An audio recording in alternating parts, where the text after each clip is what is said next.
everyone, and welcome to Princessnyah Thoughts. Thank you for watching, and thank you for sharing, and thank you for taking the time out for all your positive feedback. It's been real. Okay, so today what I wanted to talk about is where I get my income of inspiration. I'm not going to talk about inspiration from your circle. I'm going to talk about inspiration from education. Now, I didn't go to university.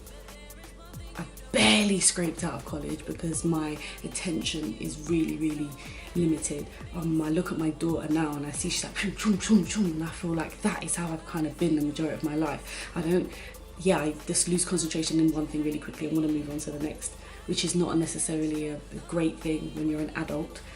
However, it's something that I've learned about myself, and now I've learned of ways to encourage and nurture that way of learning, because I still want to learn, but how do I engage? So for me, I wanted to do an online course in business. However, I just felt like it was really hard to commit to putting them hours in every day because I always had something else to do. I was always so busy. So something else that I've started to do maybe about 5 years ago was I really started to do a lot of reading. Now, reading is not my strong point. I don't know if I've got dyslexia or something, but I really struggle with reading. If you send me an email and it's got more than one paragraph, it's probably going to take me a minute to resonate everything, or I'll probably make up what you want first of all and then have to reread it and think, oh, that's not what the person said.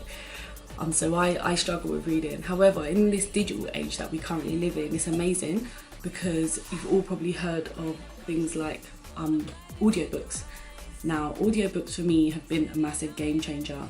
I feel like when you have a baby and a baby goes to nursery, primary school, secondary school, there's just the influx of learning which nurture a child's growth. And when you get out of uni or you get out of college, or some kids don't even make it to college, you kind of stop learning. And I feel like without the continual willingness or opportunity to actually learn, you kind of stunt yourself as a person.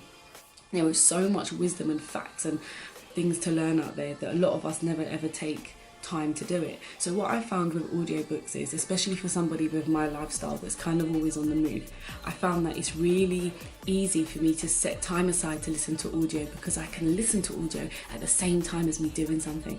So what I do is I will listen to audio first thing in the morning when I wake up. So when I'm doing breakfast, preparing Kizzy's breakfast, plotting around the house, doing my little bits and bobs. When I'm in the car, when I'm driving, you can bang out one whole audiobook in a week. If you drive for at least an hour or 2 hours a day, that's your book done in 1 week.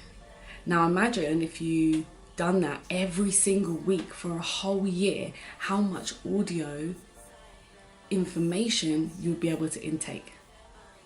There's a magnitude. So where would you start? I think that's probably the most common question that I get, like, what audio should I start with? Because I'm not going to lie, sometimes the voice on the audio is like, oh my gosh, now chapter 16, what I'm going to discuss now, it can really throw you off. So getting that first book to inspire you to commit to audiobooks is really important. And how I would suggest that you pick a book is you have to decide where you are in your life. What is it that you feel you could need?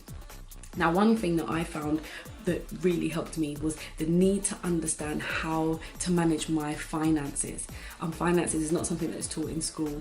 They never explain to you how to balance a credit card, or what a credit card's even for, how to separate your money when it comes in so that you retain money. Very good at making money. A lot of people are. A lot of people can go to work really hard, get their salary, but how do you make that money stretch? So I listened to an audiobook, no, not Rich Dad Poor Dad, because that's what everyone's thinking. I listened to an audiobook called The Richest Man in Babylon, which is about the richest man in Babylon. And for me, it was so interesting to listen to stories of old which have such an impact on the now. And by listening to that, it helped me and encouraged me to learn more, because I felt like, wow, there's a lot of stuff in this book I still don't even understand. So I had to then go and explore other books so I could learn about the missing gaps.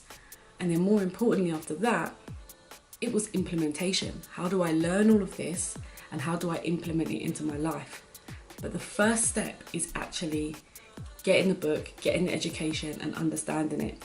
One tip that I have is, because I have an office, I have a team, I gave my staff the task of reading certain books. I'm like, right guys, you need to read this because we're going to need to discuss it. And for me, although it helped them, it really helped me because I had to make sure that I read the book thoroughly and understood it, so that when it came time to have a conversation about it, we're able to politic and really stretch the boundaries of the whys and the what ifs and the what are you going to do and how you're going to implement this in your life.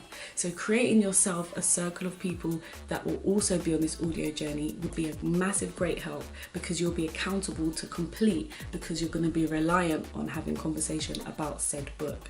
So yeah, I think if you're looking for something to start off with, money is something that everybody has to make in order to live. So The Richest Man in Babylon is probably a really, really good starting point.